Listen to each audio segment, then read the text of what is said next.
Stress, stress, stress, stress. There are so many things that can cause stress in our lives, whether it be finances, family, friends, food, you name it. As a matter of fact, 2 in 5 adults, or 39%, reported in a study by the American Psychological Association, said that they overeat or eating unhealthy foods in the past month, all because of stress-related things. So, what do you do if your relationship is affected by stress? Is stress necessarily a bad thing? And what do you do about it to help get it under control? And joining us is Dr. Richard Marks. He's a psychologist and relationship counselor. Good to see you again. So you say stress, not always a bad thing. However, ... Right. There's two types of stress. One called distress. Distress is a stress we feel that debilitates. There's another form of stress called eustress. It's E-U-S-T-R-E-S-S. Eustress is positive stress. That's the stress that a person feels when they're running a marathon. Okay. And it moves them to the next level.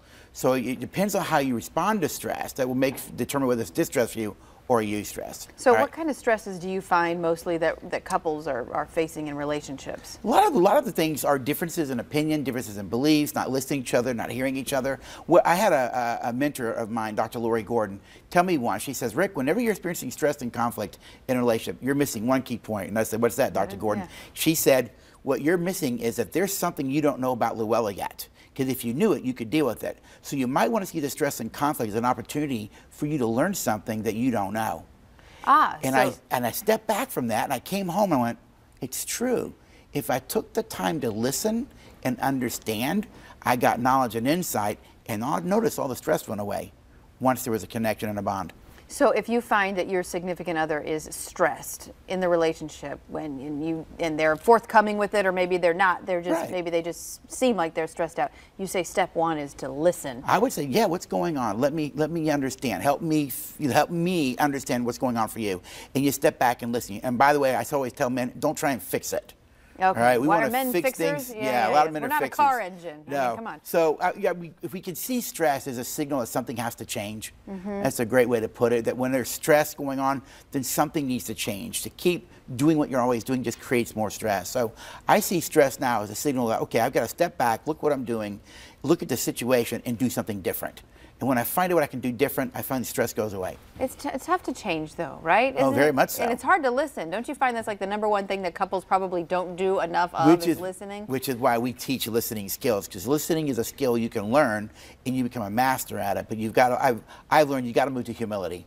Humility is a key to listening well. When I'm stuck in my pride or I want to be heard, you're not going to listen well. Oh, that's interesting. Okay, so you kind of have to get over yourself, right? You do. You have to. I always say that.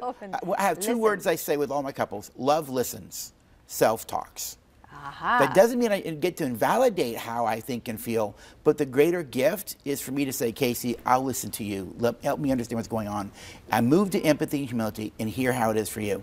And knowing how it is for you and caring how it is for you doesn't mean that I agree with you, though. Oh, now that's Those a key are point. Very different. Because I'm open-minded and I'm listening doesn't necessarily mean there's that I agree. agreement. Then that can then fuel a conversation, I'm sure, and then you can come to a resolution. Right. Talk about listening, though, because there's a lot of times guys and gals when they say, I'm listening, and they're not really listening. You know, you can read right past that. Oh, very much so. Nonverbal behavior speaks louder than the verbal, and the brain will read 92% of nonverbal. So if I'm listening, but I keep trying to interject, I'm not listening. Because listening is when one of the things we do, we say, all right, just paraphrase back. What are you hearing? So I say, so Case, what you're saying is, so let me make sure I get that right. So when you said this, you meant that, right? Yeah. That shows that I'm really listening, trying to get how it is for you, all right?